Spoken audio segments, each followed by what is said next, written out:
歡迎大家再次翻到嚟 AMWG 啊！咁今日呢，我哋會同大家介紹10個手錶品牌嘅 logo， 睇一睇佢哋嘅意思啦，同埋佢哋嘅設計嘅。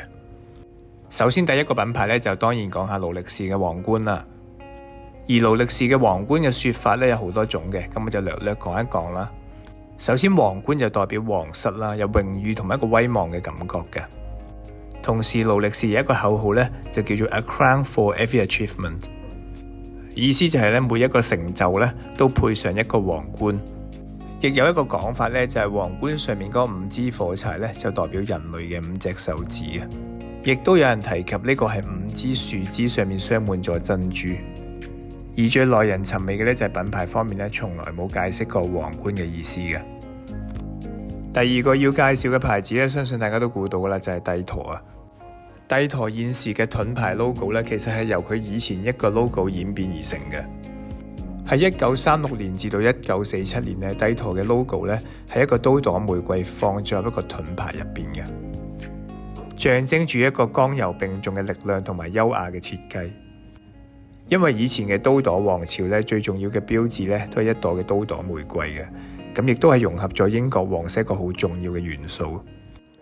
嚟到第3個品牌 Zenith 真力士，佢嘅 logo 咧好簡單嘅一粒星嘅圖案啦，但係佢背後咧有一個好重大嘅意義嘅。話說係一個好寧靜嘅晚上啦，真力士嘅創辦人 Georges Fila-Jacques 咧望上天空上面咧，見到一大個星體圍繞住一粒北極星，從而又令佢聯想到啦手錶嘅齒輪圍繞住軸心嘅轉動啊。然之後佢就將佢嘅公司命名為 Zenith， 而 Zenith 係中文嘅意思咧，就叫做天頂嘅意思，即係話喺天空宇宙上面嘅最高點啊！而且用一粒星去代表佢哋品牌嘅 logo。下一個要介紹嘅咧就係 PP 百達翡麗嘅 logo 啦。而 PP 呢個 logo 咧有一個專有嘅名字嘅，叫做 Calatrava 十字，源自於中世紀十字軍東征嘅騎士團。呢一個騎士團喺西班牙成立嘅位置呢，就係一個地方叫做 Calatrava。而喺1185年嗰陣呢， Calatrava 呢一個地方呢，受到摩爾人嘅入侵，最終係靠一位騎師同埋一位牧師呢去引領群眾一齊去抗戰，而令到呢班摩爾人呢逐出呢個 Calatrava 呢個地方嘅。所以呢一個十字架呢，有宗教同埋保衛戰鬥呢一個意思。而 PP 呢個 logo 咧，亦都係代表2位創辦人伯德同埋菲臘啦。佢哋同樣帶住牧師嘅十字架同埋騎士嘅劍嘅精神，而代表呢一個品牌嘅莊嚴同埋勇敢嘅。另外呢個 logo 上面咧都加咗一個百合花做一個點綴嘅。另外唔知大家有冇發覺呢 PP 係從來冇將佢哋嘅 logo 放喺錶面上面嘅。而下一隻要介紹嘅咧就係江詩丹頓啦。有趣地，江詩丹頓同埋 PP 嘅 logo 咧有啲共通點嘅。呢個圖案咧叫做馬耳他十字，佢嘅設計靈感咧係嚟自十字軍東征嗰陣所用嘅標誌嘅，亦都係嚟自一個最古老之一嘅天主教修道騎士會。而圖案嘅設計咧係4個英文字母 V 字連成一體，4個 V 字分別喺上下左右咧嘅尾部都形成咗8個角嘅。而呢8個角咧就代表一個騎士嘅8種精神。而江詩丹頓選擇咗使用呢個 logo 嘅原因咧，就係因為呢個 logo 咧嘅外觀就好似手錶入邊其中一個齒輪啊。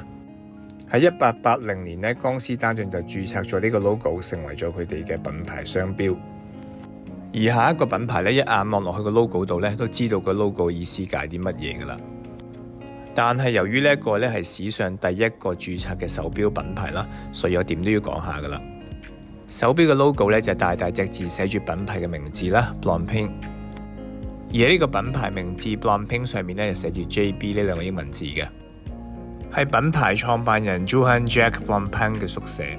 而1735就係創辦當時嘅年份啦。